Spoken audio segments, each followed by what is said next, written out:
Hello, good morning and welcome back to my channel. आज सकाळी सकाळी मस्त अशी मी रेडी झालीये त्याच्यावरूनच तुम्हाला अंदाज आला असेल की कुठेतरी बाहेर चाललीये. तर येस, आज मी निघालीये बाहेर, ते म्हणजे माझ्या मेकअप ऑर्डर साठी. जाता जाता रस्त्यात मध्येच माझे फ्लॉवर्स घ्यायचे होते हेअरस्टाईल साठी लागणारे, तर ते पिकअप केले. आता एवढेशेच फ्लॉवर्स मला कितीला मिळाले असतील तुम्ही गेस करा.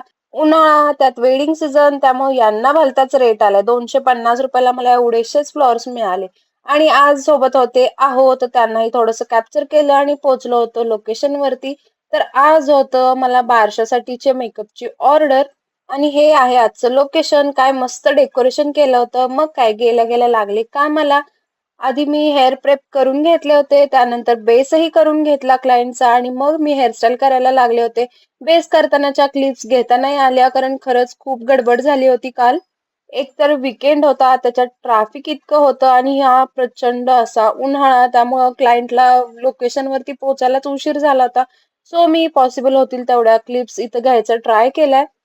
हेअरस्टाईल वगैरे डन झाली होती, मेकअप पण झाला होता, राहिली होती फक्त लिपस्टिक. लिपस्टिक मी नेहमी लास्टला अप्लाय करत असते आणि त्यानंतर असा आहे माझ्या क्लायंटचा फायनल लुक. कसा वाटतोय तुम्ही मला नक्की कमेंट करून सांगा. माझी क्लायंट तर तिचा हा लुक बघून खरंच खुश होती. कसा वाटतोय तुम्ही देखील मला कमेंट करून नक्की सांगा.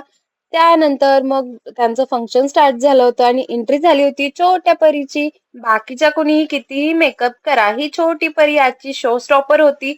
मग काय, त्यांचं छान फोटोशूट वगैरे झालं. काय गोड दिसते बघा. त्यानंतर आम्ही पण छान फंक्शन वगैरे एन्जॉय केलं आणि मग आम्ही रिटर्न निघालो होतो.